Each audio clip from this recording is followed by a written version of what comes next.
Hi students, welcome back to the class.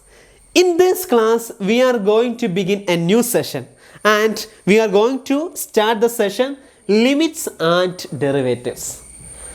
നമുക്കറിയാം നമ്മളെല്ലാവരും ചെറുപ്പം മുതലേ പറയുന്നതാണ് എൻ്റെ മാക്സിമം ലിമിറ്റ് അതാണെന്നൊക്കെ which means that limit is something which we are able to attain at our level best right so in this class we are going to define limits of a function rather than limits of person or things. So നമ്മൾ ഈ ക്ലാസ്സിൽ discuss ചെയ്യുന്നത് ഫങ്ഷൻസിൻ്റെ limits എങ്ങനെ കണ്ടുപിടിക്കാം എന്നുള്ളതാണ്. So in order to begin, suppose first of all we are going to consider the function f of x equal to x square.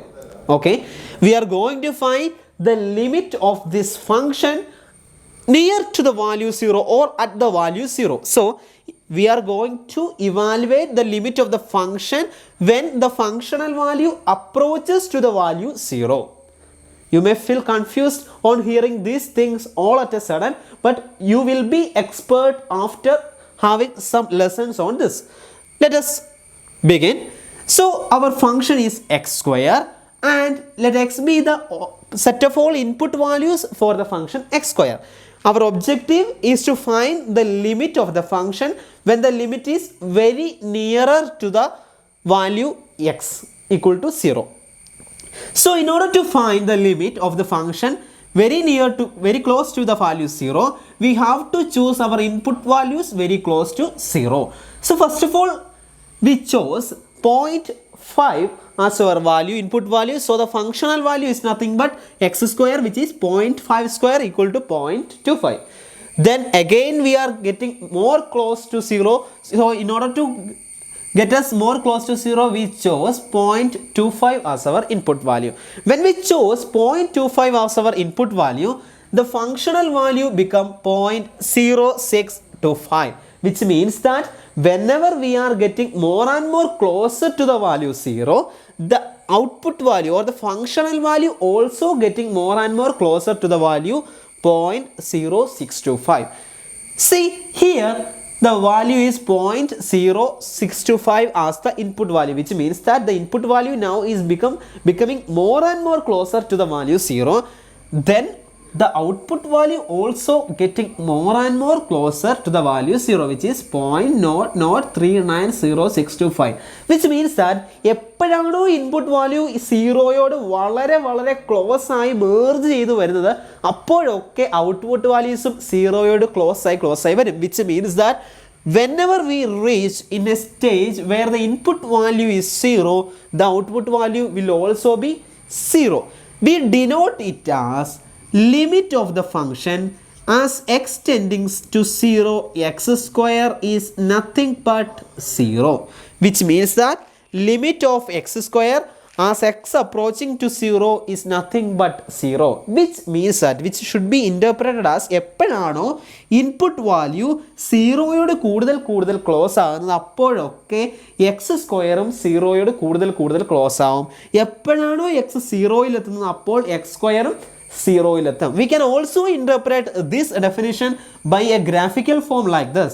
Suppose this is our y-axis and this is our x-axis and this is the graph of y is equal to x square. Now we are going to explain this concept with the help of this graph. As the input value, since the input values lies on the x-axis, as the input values become more and more closer to the 0 value, see, as the input value become more and more closer to the 0 value, the output values, when the input value is this, the output value is nothing but this, right? When the input value is this, the output value is nothing but corresponding y value, right? When the input value become this, the output value is this. See, whenever the input values become more and more closer to the value 0, the output value also becomes more and more closer to the value 0, which means that limit of the function y is equal to x square as the input value approaches 0 is nothing but 0. We can explain this by the help of our result. So we say that limit x tends to 0, x square is nothing but 0. Now look here we have the graph like this. This is the left side LHS and this is the RHS, we can say so, of the coordinate system. See here, when the input values approaches to 0 from the left hand side, the output value also approaches to 0. The input values approaches to 0 from the left hand side, the output value, see here, here also approaches to 0. Also when the input values approaches to 0 from the right hand side, this is the right hand side, and the input values approaches to 0 from the right hand side, the corresponding output values also approaches to 0. We can say this as, this is the left hand limit of the function and this is the right hand limit of the function. We can denote it as, the input values approaches to 0 from the left hand side is denoted as limit extend to 0 minus x square. It is nothing but 0. This means that the limit of the function when x approaches to 0 from the left hand side. Also, the limit of the function when the input values approaches to 0 from the right hand side can be denoted as limit extends to 0 plus x square equal to 0. This means that limit of the function x square when the functional value approaches from the right hand side. See here, limit extends to 0 minus x square equal to 0 and limit extends to 0 plus x square is equal to 0. Then we can say that limit extends to 0, x square equal to 0, because the left hand limit and the right hand limit are the same and it approaches to 0 when x tends to 0. So you may understood the concept of left hand limit as well as the right hand limit. Now we shall look into some illustrative examples which explains this concept well. Now consider this function f of x equal to x square minus 4 divided by x minus 2, where x not equal to 2. Note that when x equal to 2, the denominator will become 0 and in that case we know that the function is not defined, hence we choose the restriction x not equal to 2.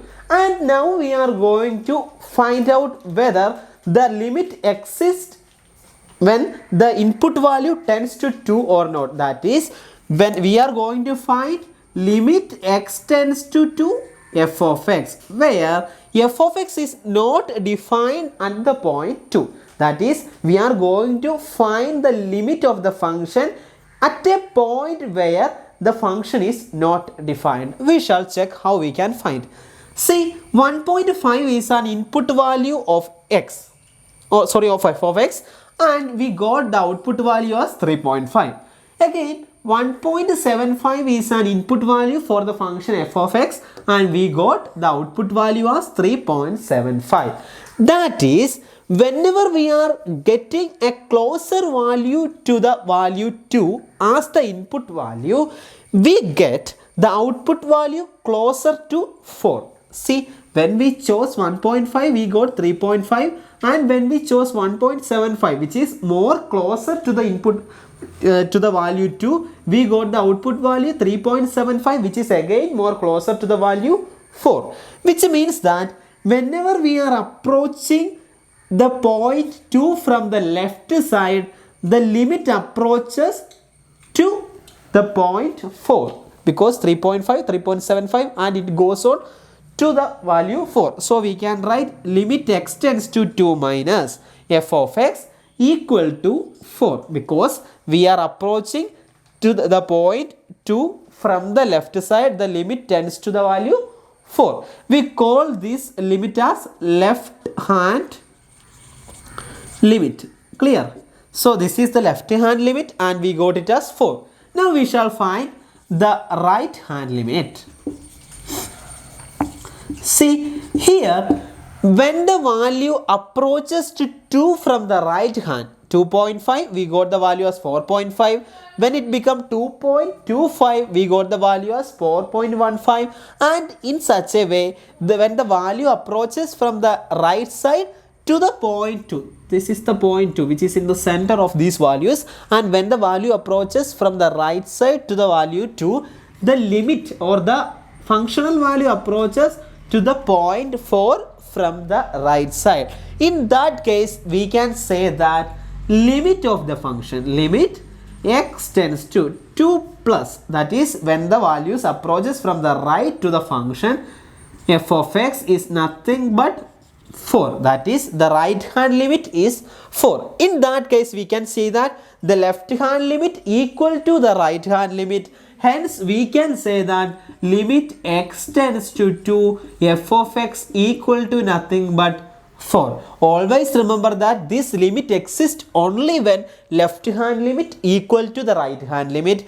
and we can say that limit x tends to 2 f of x equal to 4. Also note that here the input value tends to 2 and the output value tends to 4. That is, it is not necessary that input value and the output value tends to the same point. In the first example, we see that as x tends to 0, x square also tends to 0. That is, the input value and the output value tends to the same number, but in this case, the input value and the output value tends to different numbers. So note that the limit x tends to 0 f of x equal to 4 means the left hand limit and the right hand limit are the same, as well as here the input value tends to 2 whereas the output value tends to a different number which is 4. Now we shall move to the next example. Now we shall look into this function. See, this function is defined in a very peculiar way. F of x equal to 1 if x less than or equal to 0, 2 if x greater than 0, which means that for all input values which are less than 0, the functional value will be 1. And for all input values which are greater than 0, the functional value will be 2. See, when we plot the graph of the function in the two-dimensional plane we have, for all input values which are less than 0, see, this is the origin, and from here we shall move backward, and for all input values which are less than 0, the output value is always the same. Actually, this value goes on like this, and the output value always being the same, which is 1. And for all input values which are greater than 0, from this to that time, so the output value always will be 2 for all input values which are greater than, strictly greater than 0. This means that this value cannot take, this input value cannot take the value 0 when the output value is 2. Now we shall find the limit of the function. You shall observe the graph well. Now look into the graph. Whenever the input value lies on the left side of 0, that is limit x tends to 0 minus f of x is nothing but 1, because the input values from the left side tends to this point, the output value is nothing but 1, which means that we can write this as limit x tends to 0 minus f of x. That is, whenever the input value is less than or equal to 0, the output value will be 1 by our definition. Now, what happens when the input value goes to the right of 0? We can have limit x tends to 0 plus, which means that the input value approaches to 0 from the right side is nothing but 2 from the definition of this function.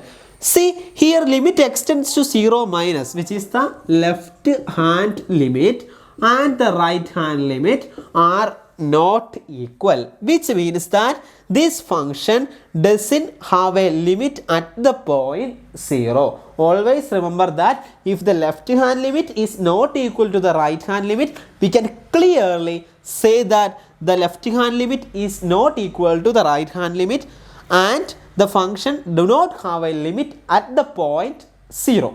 So I hope you understood the concept of limits very well, and the basic concept behind the existence of limit is nothing but the left hand limit must be equal to the right hand limit. By the word left hand limit, we mean that the limit of the input values approaches to the point from the left side of the graph, as well as the by the term right hand limit we means that the input value approaches to the point from the right side of the point or the graph. So I hope you understood the concept of limit and the existence of limit for any function very well. In the next class we shall discuss more examples regarding the existence of limits. So stay tuned for that. Thank you.